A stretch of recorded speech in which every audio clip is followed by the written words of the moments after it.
Kwan jopuonjre manotimo penj mar klas 8 higani kanie ute thieth wang'ni nodok chien kipimo kod higa mokalo mar 2021. To kaka jafwambo marwa ma Mombasa George Aoko leronwa, jopuonjre ma bende notimo penj ma hikgi nitiere bwo higa 12 ne bende odok chien, ka thothgi gin mago manie kind higa 13 nyaka higa 15.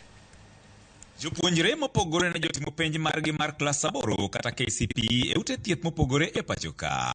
Ma ne en kaluwore gi tuoche mamoko kuomgi ne godo, kama moko to ne gin mago mayach mane orekodhi konyore.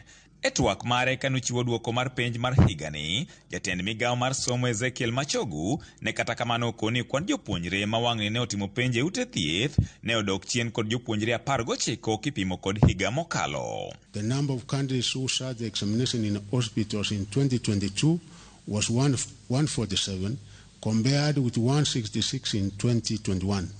All these candidates will also progress to Form 1. Ne bende okoni omor gi duoko mag jopuonjre mani kod dwaro moyiedhi kata special needs, mokoni wang'ni thothgi ne oyudo marks mohewo 400 gi wiye kipimo kod higa mokalo. The overall performance for special needs candidates is as follows. Those who scored between 400 and 500 were 7, meaning this was 0.29%. Those who scored between 300 and 399 were 296 candidates, making it 12.25%. Those who scored between 200 and 299 were 838, making it 34.67%. We are therefore very impressed with the KCPE examination class of 2022 for performing very well and raising the standards of the main performance. Kwan jopuonjre manotimo penj ma johigni 12 kadok chien ne gin kwan atamalo 2.5 kipimo kod higa mokalo ma jopuonjre go ne gin kwan atamalo 2.7. Kwan atamalo maduong' mag jopuonjre manotimo penj higani ne gin mago manie kind higni 13 kod 15, maduto ne ochopo kwan atamalo 71.1.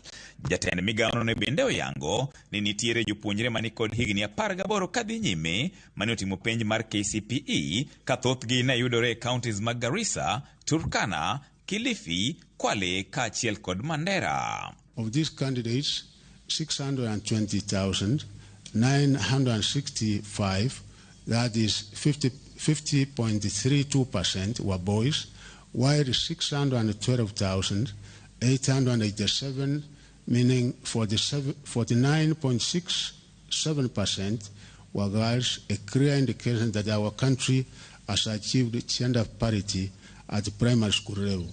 Komachielo, nitiere moko kuom jopuonjre manotimo penj e sikunde manitiere kuonde dak mayuto nitiere piny, ka achiel kuomgi en japuonjre Christine Haro mane oyudo marks 416 e sikund Leeds Primary mantiere Jomvu Mombasa, ka Grant Malik manie sikund primary mar Alamano mantiere Likoni ne oyudo marks 410. Naitwa Rose Wavua na niko na alama 416. Na kwanza ningependa kumshukuru Mungu kwa kunipa alama hizi na kuwashukuru walimu wangu na wazazi wangu kwa kuwa wakati mwingine na kama kukinyesha hivi, wakati mwingine kule chini kwetu kuna kuangana matope hata saa nyingine napata ugumu wa kuja shuleni, lakini hivyo hivyo naja shuleni na kusoma. Gimotemo timo jonyuol mang'eny yuto margi ni piny.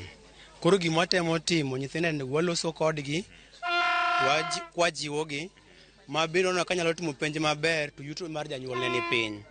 Wamiyo giga konyruok.